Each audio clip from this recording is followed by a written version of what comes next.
This is Charlotte Talks. I'm Mike Collins on the local news roundup. Charlotte might have to spend more than $110 million on soccer, but they want some guarantees. Another stunner from the Panthers. Luke Kuechly announces his retirement. The General Assembly fails to vote on overturning Governor Cooper's budget veto, so teachers will have to wait a little longer for a raise. And CMS locks down the school this week just days after they announce their crisis alert system doesn't work.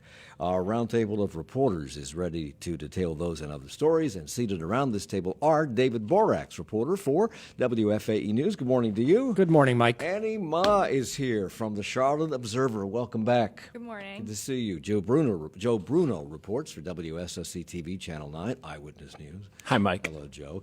And Mary C. Curtis is a columnist for Roll Call and contributor to WCCB TV. Morning. Morning. We're all here on the radio. You can watch us on Facebook Live. Charlotte City Council held its annual retreat in the high resort town of Durham.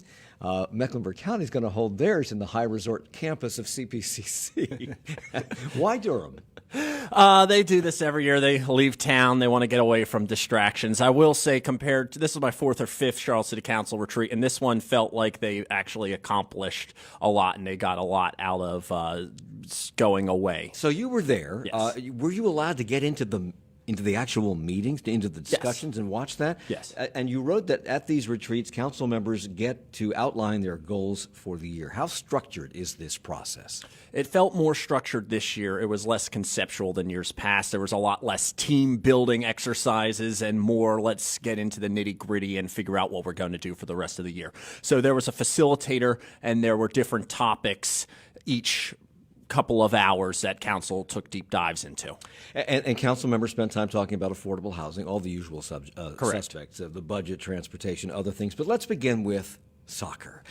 Council talked about the $110 million commitment to Major League Soccer for the first time publicly. But I wouldn't call this publicly. My God, they were in Durham, for crying out loud.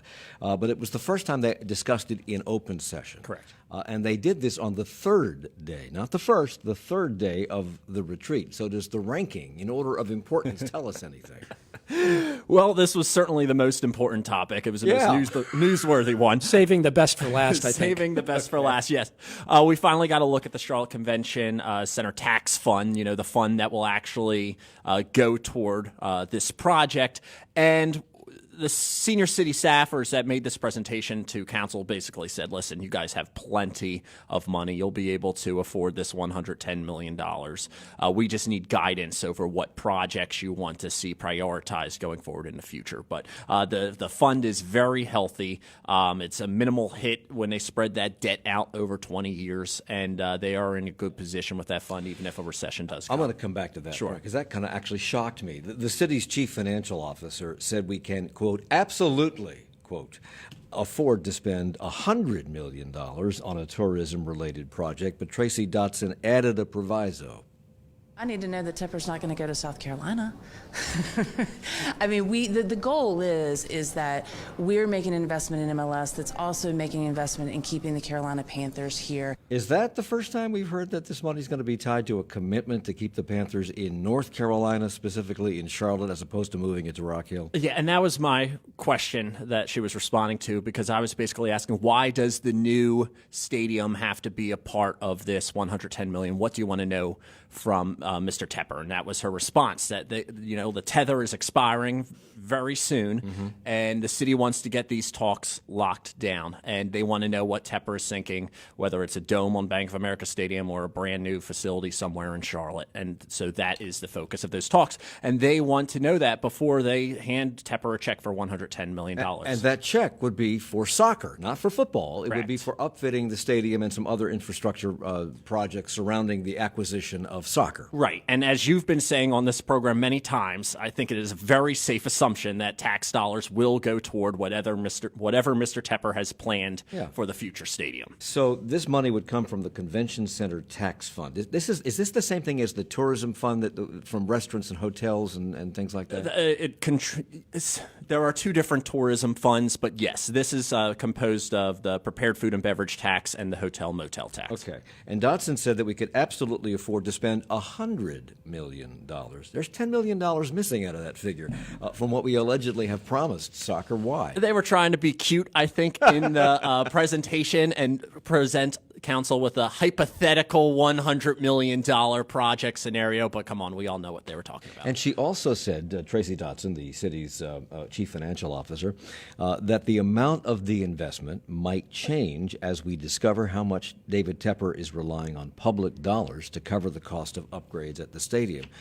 What does that mean? I think climb that, above 110 million? I think they were alluding to the fact about the new stadium, that more tax dollars could go toward that. And David Tepper, well, let me ask, is David Tepper likely to make a commitment to keep the Panthers here, given that we know he's going to be asking for money to build a new stadium? We know this. It's coming down the pike. It will happen. I think absolutely that Tepper wants to keep the Panthers in Charlotte, but I also know that he has options. He can go to Rock Hill if he wants to. Right. So this is the first, and he said that, essentially, particularly about soccer. He said, well, if you don't play ball with me, I'll just take it to Rock Hill. Right.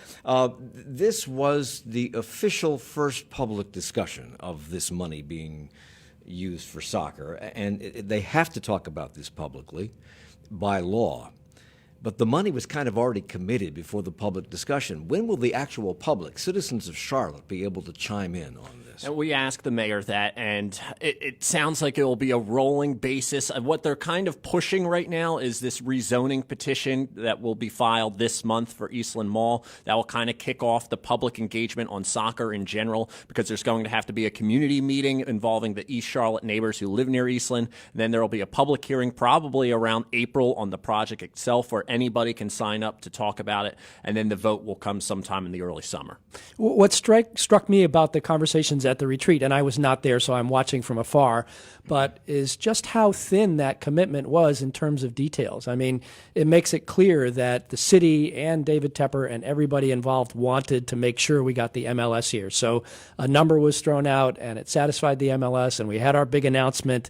But we are still waiting for the details on this. So MLS is only one thing they talked about, and I want to move to those other things. But first, a little into the weeds here. The city's chief financial officer, Kelly Flannery, told council that they have an estimated, and I know numbers are hard on the radio, but try to follow this.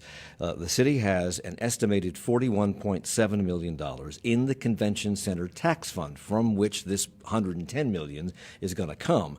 But the balance is projected to be in that fund $101.9 by 2024 to $500 million in 2044. And he used this analogy of paying a mortgage over 30 years. That makes it affordable. You're making monthly payments on this $110 million. Does that mean that we're going to be borrowing money for upgrades for a stadium that's not going to be here in 10 or 20 years?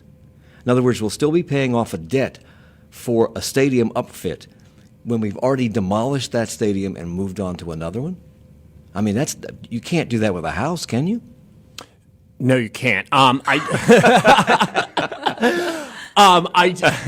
I do believe that's how it sounds, but I'm not sure if those details have been worked out exactly just yet, but that is an absolutely good question. I think that's bad. Wait till we get to CMS. Go ahead. I was just saying also so many of the details about Eastland Mall redevelopment and the entertainment complex.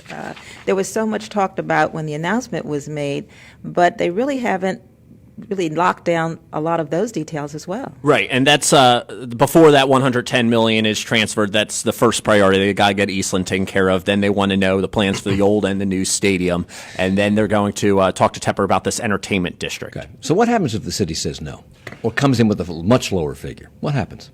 I don't even know if that's a scenario worth considering right now.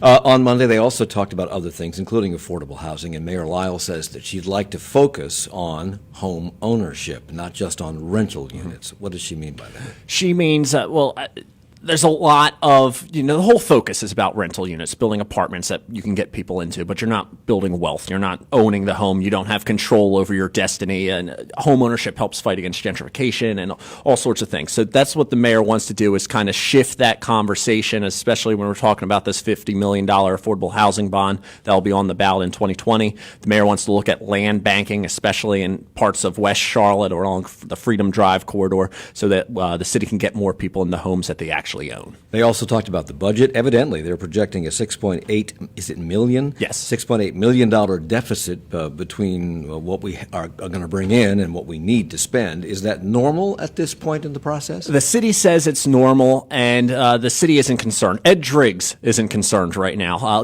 He's not concerned. We should not be concerned. He's the money guy. Last year, the city was able to save about $12 million by making some cuts here and there. And, of course, we didn't have a property tax increase last year.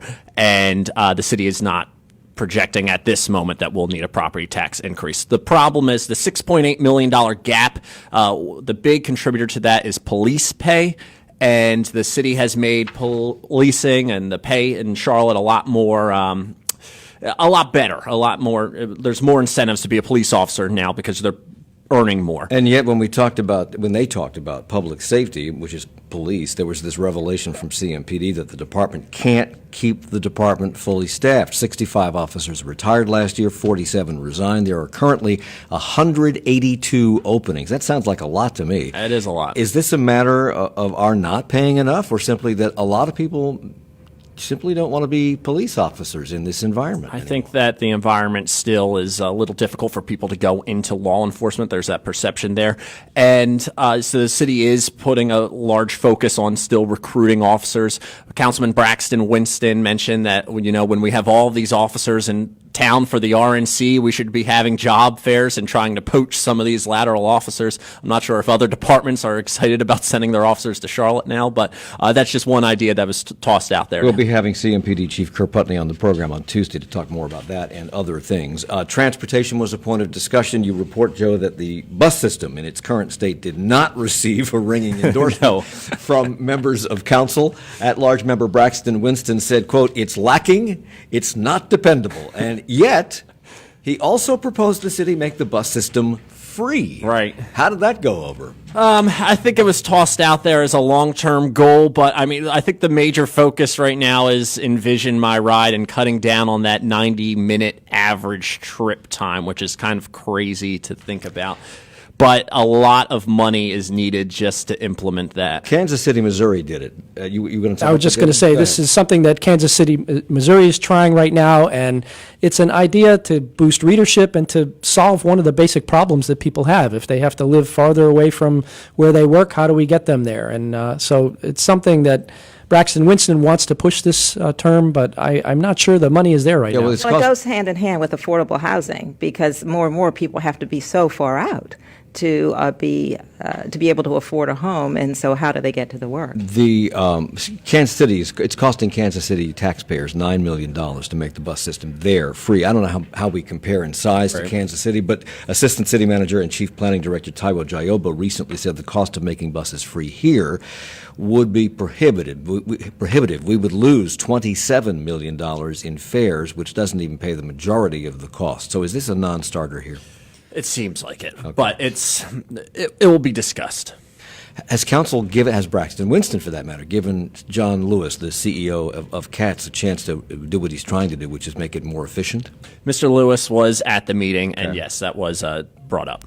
Well, we'll talk a little bit about what he says we need, and we'll also get into this new plan to demolish Discovery Place. Yeah.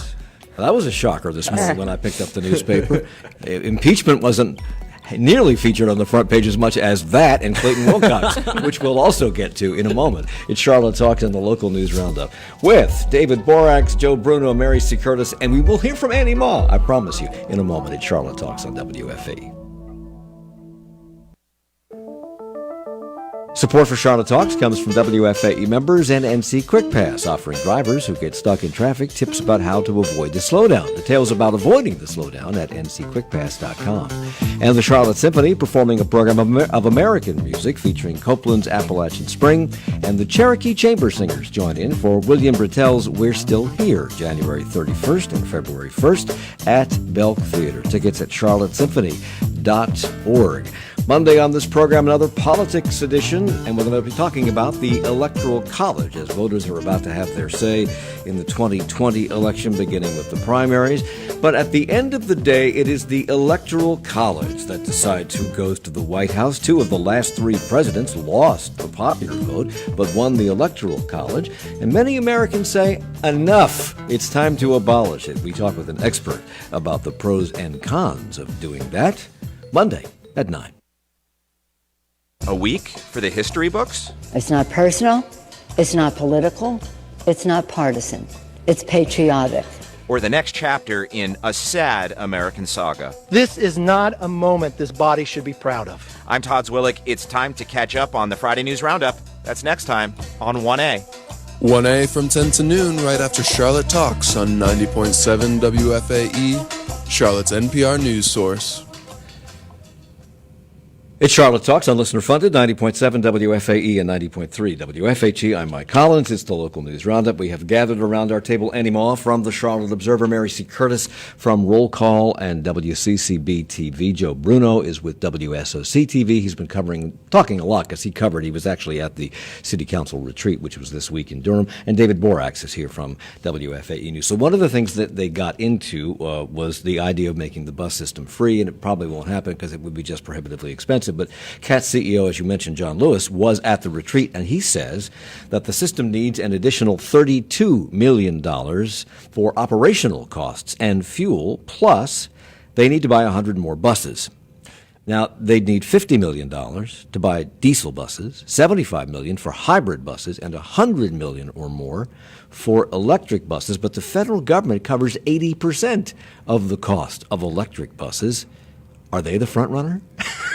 A lot of council members certainly want electric buses, but it's important to note this is in reference to the Envision My Ride program, which would allow people to be picked up by buses every 15 minutes. So that's why an additional 100 buses are needed, and that $32 million annually. Every 15 minutes throughout the day? Every 15 minutes throughout the day. And that's what they want. This is the program they want to put in place to cut down on that 90-minute average ride time. Well, you don't want to buy diesel buses for that because that will really increase air pollution.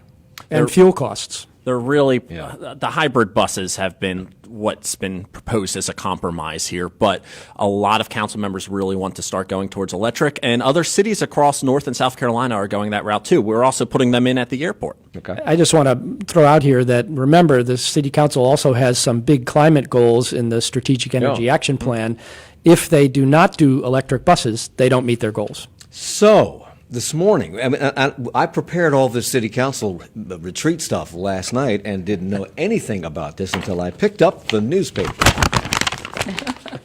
And the Observer the ink does not come off on your finger, so I know it to be true. The Observer reports this morning that a full demolition is one of the two scenarios Charlotte is exploring to reboot Discovery Place, which was built in 1981. They're already taking down the library beginning next year, right across the street.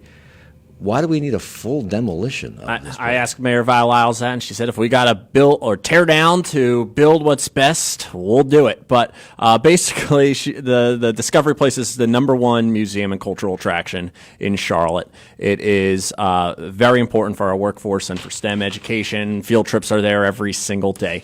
And right now, the city and Discovery Place are engaged in this master planning process to figure out how to best position the museum for the future and how to compete against other museums across the world, like the Franklin Institute in Philly. And Tracy Dotson, who's the Assistant City Manager and Economic Development Director, said there could be a less drastic effort, which would involve rehabbing the existing, an entire rehab of the existing facility. Didn't we just do that? Well, in 2010, they provided about $31 million toward renovations, but it was 10 years ago.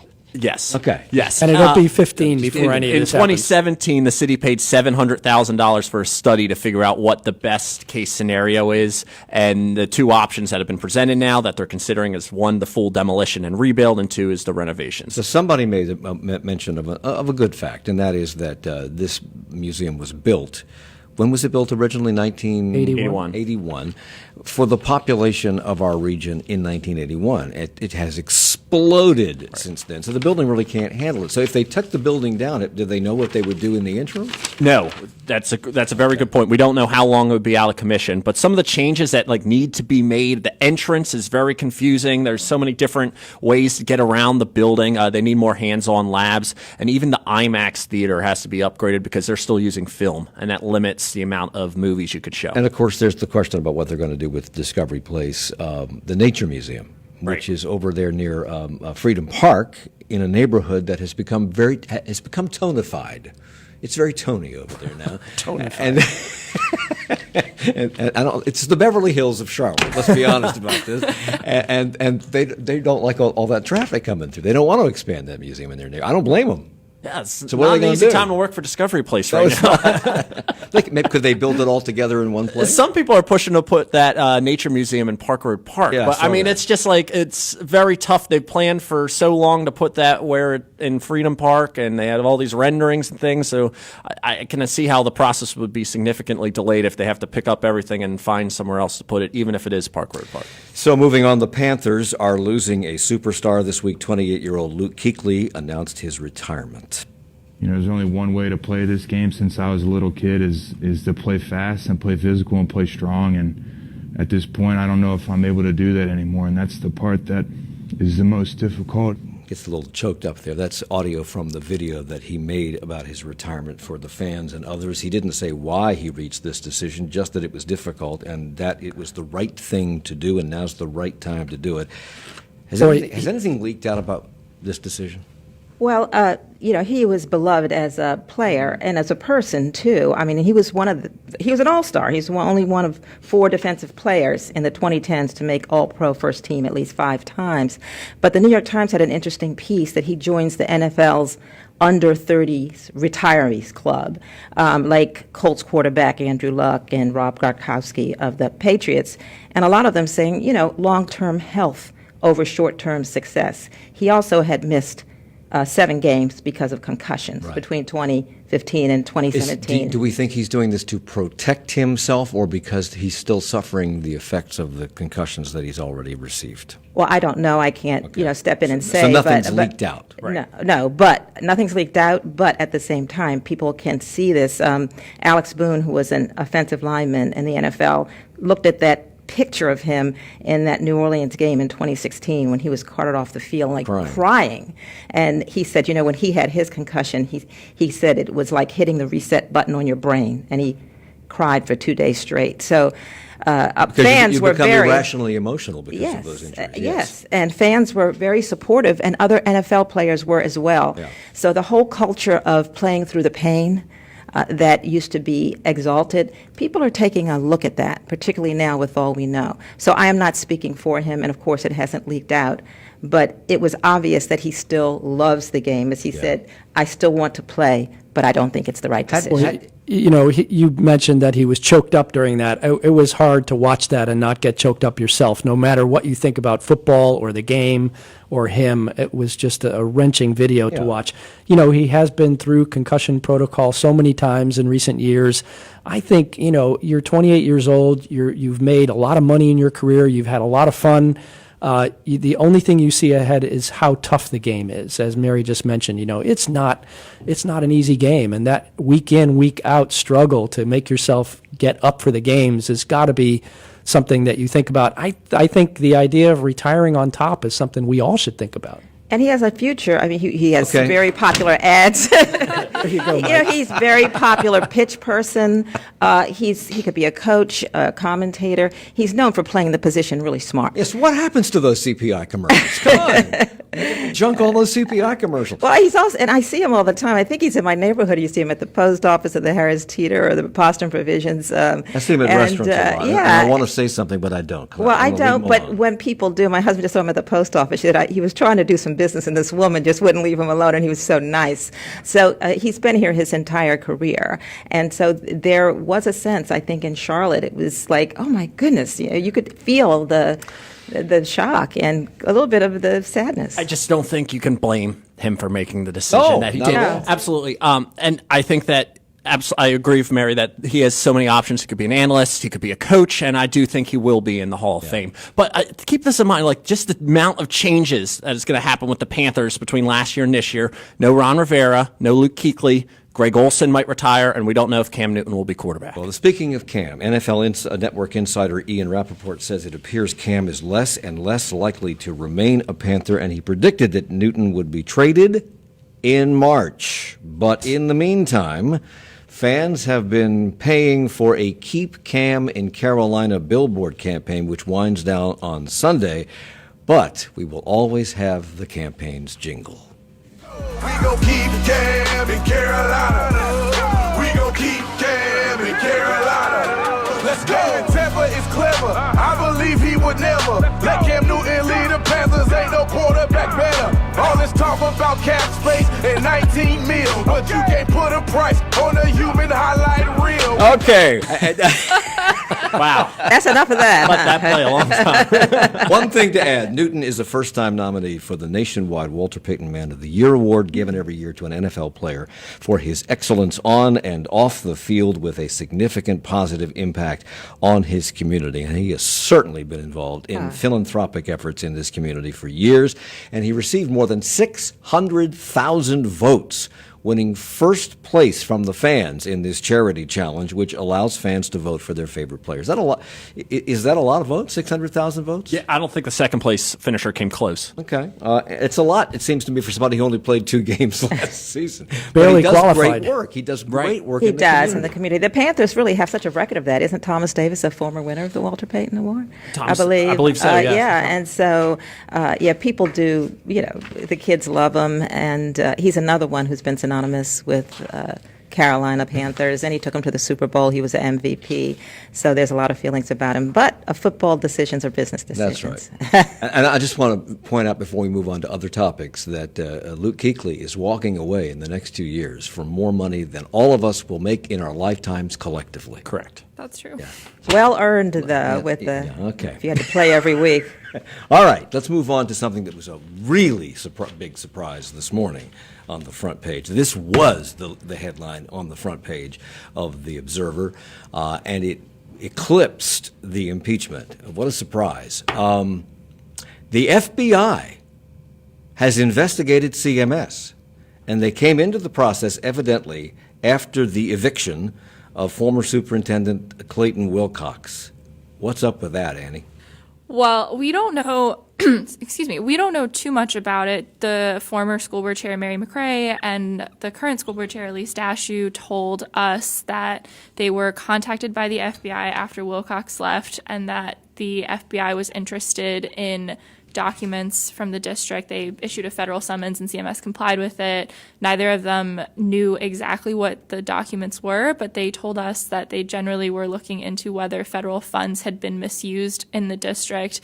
The district was told by investigators that it was a routine thing done after public officials leave office. Did they do it after Heath Morrison? I wasn't here at the time, so I don't know. Does anybody know? I don't remember a story like that. No, neither do I, and I'm wondering why this story came out at all and why it came out now.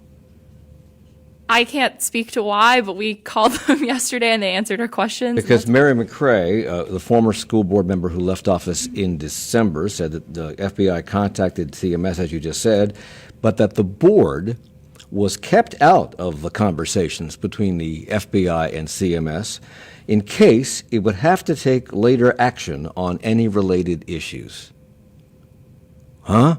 The board was not involved in an FBI investigation? Yeah, and I think what Mary said is that, the board is the oversight committee for CMS, and so any disciplinary decisions, any action that's taken because of the way things are structured in North Carolina with local education boards, they would have to decide, and so they were kept out of these conversations to make that delineation clear. So we don't know, or we do know, that this was Clayton Wilcox focused?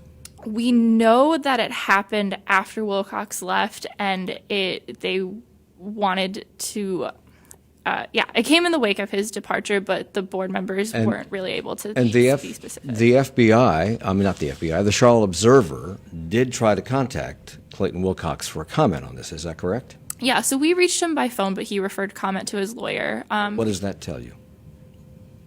His lawyer told us that they were not aware of these contacts, that this was something that happened after he left, and that was the statement she gave us. So meanwhile, this week, CMS superintendent, the new superintendent, Ernest Winston, announced another problem at CMS on the heels of the technology snafu that we talked about last week involving the much maligned new $200,000 CMS website, which is now no more. They took it down because people hated it after spending all that money on it, and it was, I think, a project of Mr. Wilcox, I don't know. But Ernest Winston announced another, more costly, more serious problem involving the much-touted school security system, which the district rolled out in August.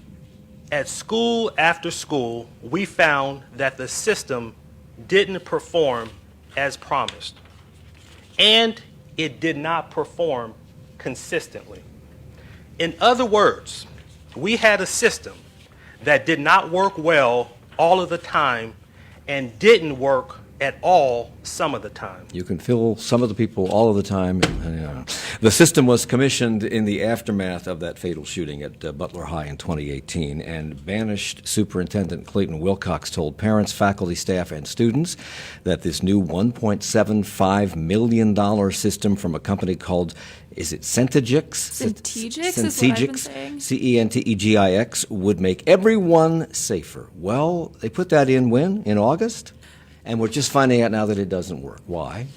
Well, I can't speak to the technical issues, but the way the system works is that teachers, staff, I believe everyone who works for CMS are issued these like panic cards, and if that have a button on them, you're supposed to wear them behind your ID. And if you click the buttons a certain way, it's supposed to set off an alarm system of lights and track the teacher. It was very high tech at the press conference where they rolled it out. Are we the only system in the country that Centegix has designed a system like this for? No, they are in other school districts. Do they work there? I don't know. I haven't seen reporting to that thread. So the Observer asked questions of Centegix in writing at the company's request. The company said, you want to ask us questions, put them in writing. At last report, you haven't received a response. The paper also raised questions about oversight of this project, but Ernest Winston seemed to wave that concern away. You may ask me, whose fault is this? And the answer is, it doesn't matter. It doesn't matter? Not a good choice of words. Is this just another in a series of blunders by CMS? Why did he say that? I honestly have no clue. I cannot speculate on his or the district's thinking, but we've been asking them questions about this project for months now, and they called that press conference last week. So if everybody around this table recalls, that system was coaxed, the school system was coaxed into using reading instruction. I guess it was a computerized reading instruction system that teachers and some administrators says we didn't need, and that the one we were using, in fact, was better than the one that Clayton Wilcox wanted to put in place. But Wilcox insisted, and then he purchased it. Is this another instance of that?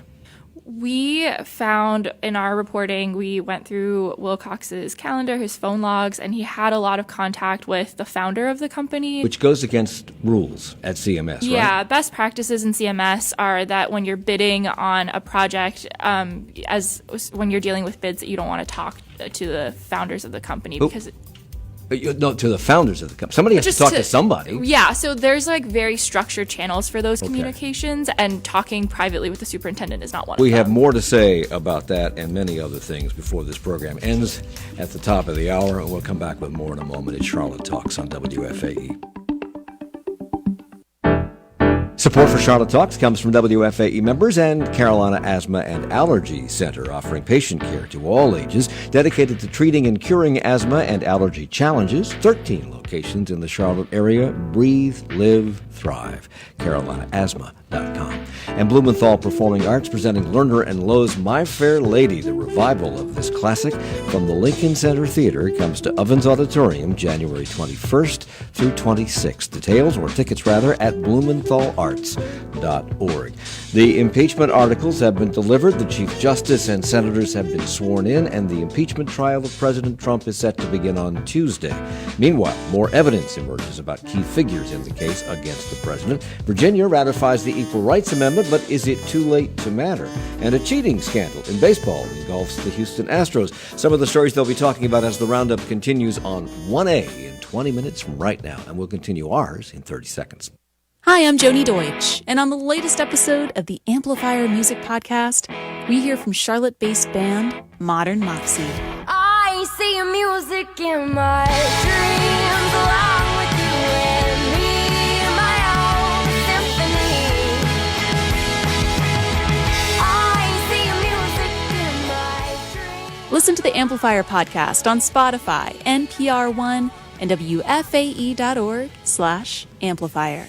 It's Charlotte Talks on WFAE and WFHE and on our Charlotte Talks podcast. I'm Mike Collins. It's the local news roundup with Mary C. Curtis from Roll Call and WCCB-TV, Joe Bruno from WSOC-TV News, David Borax from WFAE News, and Annie Ma, reporter for the Charlotte Observer. And we're talking about this story that came out this week about the system that was put in place at CMS during Clayton Wilcox's tenure that would allow teachers and faculty and staff to alert the front office to a problem in case of a shooter on campus or some other problem, and it doesn't work.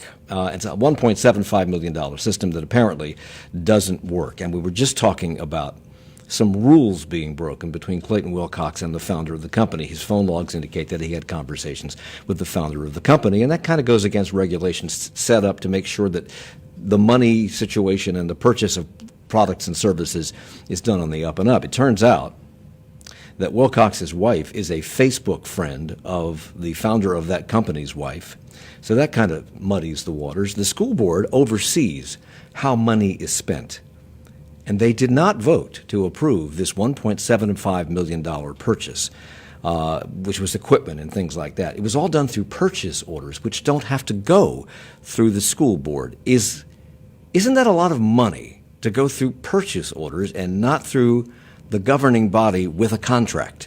It is. And school finance researchers and experts we talked to were kind of stunned that it was done this way.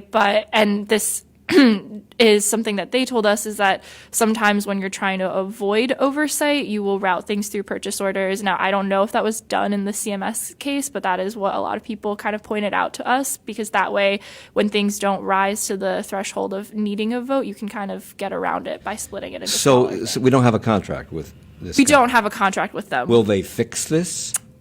Or will they walk away? You bought it, it's yours. That's a great question, and one of the reasons that people told us that you normally always have a contract is when things go wrong, you have something to enforce. So Ernest Winston, the current superintendent, on Friday said he was going to give the company 30 days to fix it, a deadline of February 10th. Otherwise, they're going to try to get their money back. I'm not quite sure what exactly that looks like because there's no guideline for what they were supposed to deliver.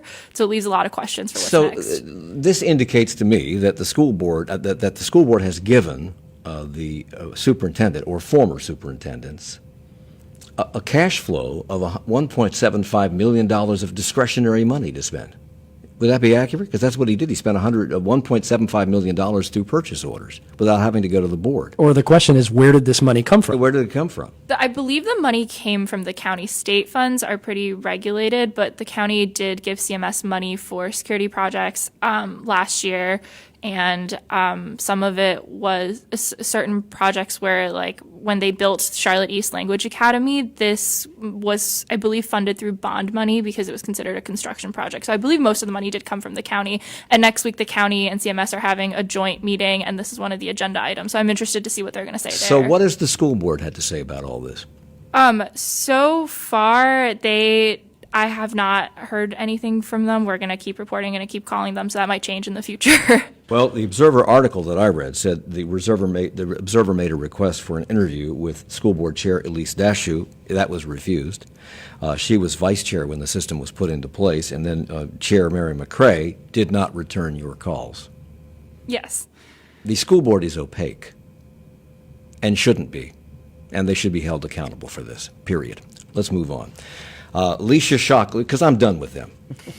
Leisha Shockley, a teacher at Selwyn Elementary, a 2014 CMS Teacher of the Year, who was temporarily removed from her classroom, and I think toward the end of last year, has been reassigned. Now, why?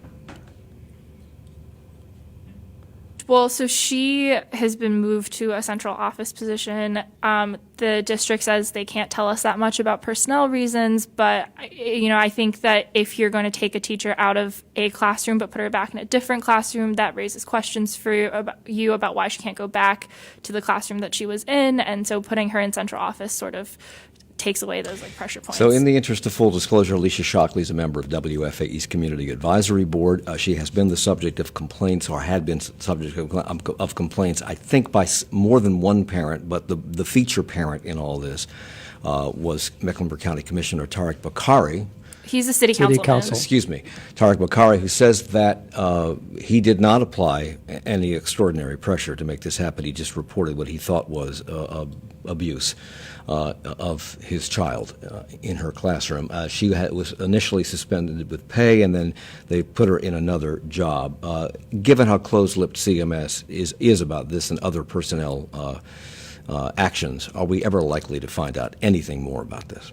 It seems like they're trying to move on from this. They're not really talking about why this happened. I know that parents at Selwyn Elementary, both in the classroom and in other classrooms, are extremely frustrated with the way that things have been handled. Their class, the class that Ms. Shockley was teaching, has had just a rotating array of substitutes, and they've told really sad stories about how their kids are struggling to process this. But they are very frustrated with the lack of clarity. Just, they understand you can't talk about confidential personnel reasons, but they feel like just even things like, when are we going to get a teacher? What is the process like? What's going to happen? What recourse is there? They feel like those questions haven't been answered. So teachers across the state were hoping for a raise this week, I think, because they thought that the school board, not the school board, the General Assembly, would vote to override the governor's veto of the budget. The House has already voted to override that, but the Senate did not. Why not? They simply don't have the votes. The leader of the Senate held a press conference before the session the other day, and he said, we're not going to be able to do this. He put it on the agenda anyway, but in the end, they were not able to do it. It's a Republican-controlled Senate, so why don't they have the votes? They need at least one Democrat to vote with them to overturn the veto, and the Democrats in their own press conferences have said, we're going to stand together on this one. And Senate Leader Phil Berger says the budget is being held up. He said this many times in the past, being held up over Governor Cooper's insistence on Medicaid expansion. That's something a lot of Republican legislatures are now changing their mind about and moving toward, just not ours. But outside of expansion, the state was scheduled to make massive changes to the way it administers the current Medicaid program for nearly 2.2 million low-income adults, children, pregnant women, the elderly, and people with disabilities. And without this budget, plan changes to how Medicaid pays healthcare providers seems to be up in the air. So what happens now to folks on Medicare as this budget stays stalled in the legislature? Well, we'll be sticking with the current system for now. And the way it works is, right now it's called a fee-for-service program, and this is reporting by my colleague Claire Donnelly, by the way. And they would pay, in a change of the system, they would pay into a managed care system, which would in turn pay doctors. So instead of paying doctors directly. And the idea is this would improve care. We will stay where we are for now until this is worked out. There's also the larger issue of expanding Medicaid, which is holding up the budget as well. So. Yeah, as you said, we were one of 14 states that decided not to take advantage of the Medicaid expansion, and some much redder states now are changing their minds on this. Yeah, and I think it's worth noting, too, in terms of the teacher raises, that NCAE, the biggest state's teachers association, has also embraced Medicare as one of their issues. They're trying for a whole approach to making education more robust in the state, and the health of their staff and kids through Medicaid expansion is something they're advocating for, too. And meanwhile, Governor Cooper was in town this week. He was at CPCC, and he's called on the General Assembly to expand grants for students at community colleges and universities who find themselves with acute financial difficulties. He proposes to give students up to $1,000 a semester for a maximum of 2 semesters, which can cover things like rent, car repairs, expenses, or books. That would total about $20 million. Is this likely to fall on deaf ears in the legislature? The way negotiations have been going lately, I think that would be a reasonable assumption. Okay.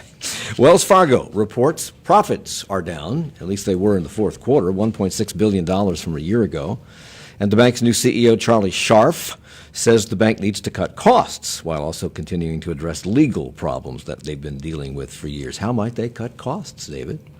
Well, there's always that big question about layoffs, and they gave no specifics during the conference call or any of their announcements this week, but he does say we need to do this. And, you know, he's the third CEO in recent years. There's still this big cloud hanging over Wells Fargo for these problems with the sales practices in which they did things like give people products they didn't need and overcharge people. And so he's under the gun now to try and make things right with everybody, with shareholders, with the employees, and with the customers as well. And Charlotte is their biggest location, right? It's their East Coast headquarters, right? As you reported, this announcement of declining profits came on the same day that J.P. Morgan Chase and Citigroup reported strong results for the fourth quarter. Is this just a problem at Wells? Because I think Bank of America also reported. Well, to be clear, the legal issues are part of Wells's problem, and they did take a $1.5 billion charge.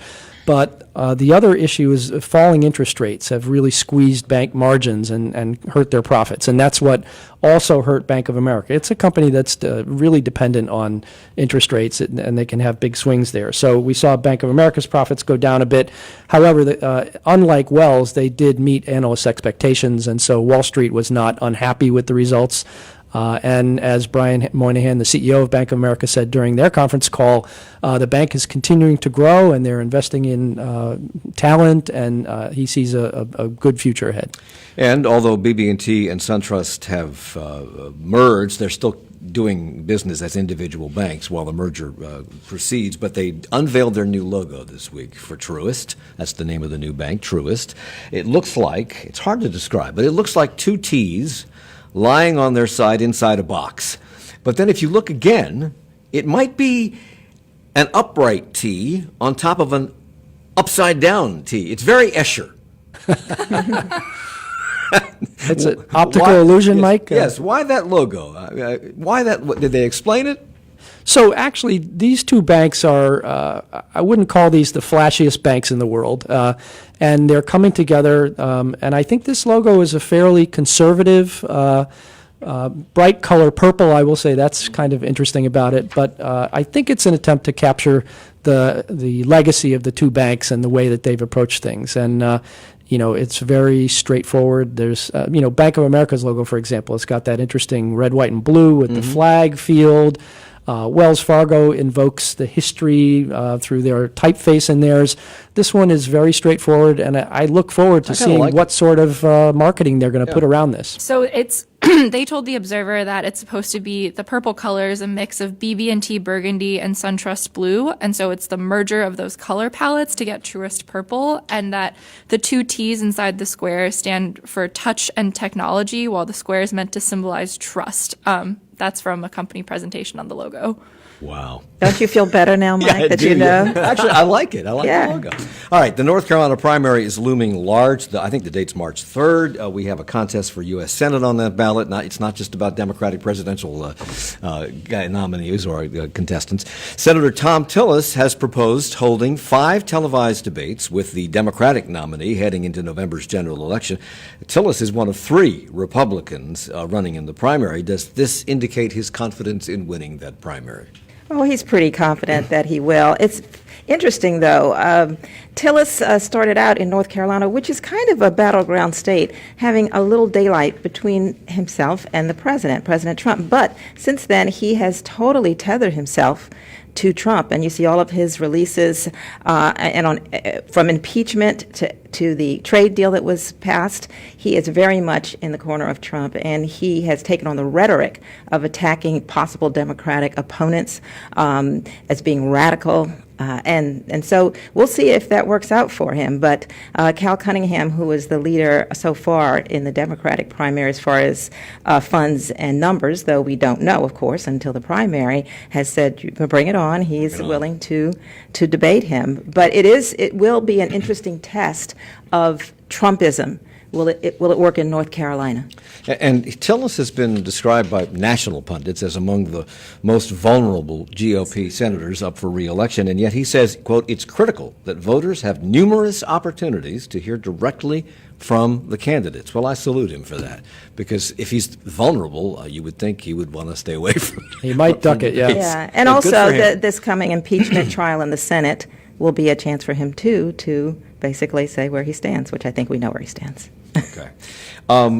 Speaking of impeachment, and they'll talk a lot about this in the next hour, but the Chief Justice of the United States, John Roberts, came into the Senate yesterday, took the oath for the trial, and then swore in all 100 senators for a trial that begins Tuesday at 1 p.m. There's still a lot of questions about procedure to be answered, including whether or not there'll be witnesses. Polls indicate that most Americans, including most Republican Americans, want witnesses, but Trump's approval ratings among Republicans remain high, and I don't think he does anymore. Which will have more influence, do you think, Mary?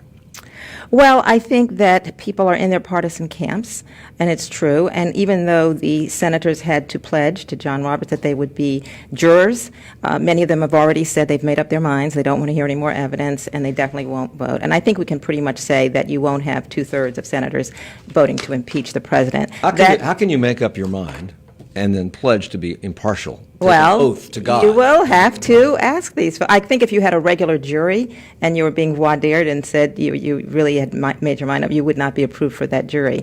That said, this jury is set by the Constitution. Yes, but Speaker of the House Pelosi, people were saying, what was her strategy holding off delivering the articles of impeachment? But one thing that has happened is, in the meantime, so many other things have come up. Do you think Bolton. they knew that Bolton and Lev Parnas, who has come to the New York Times and MSNBC and said that Trump knew everything, and they all knew everything, including Pence and Bolton and Barr, they all knew everything. Do you think that they knew in the House that that was going to be coming down the pike, and so they held it until now?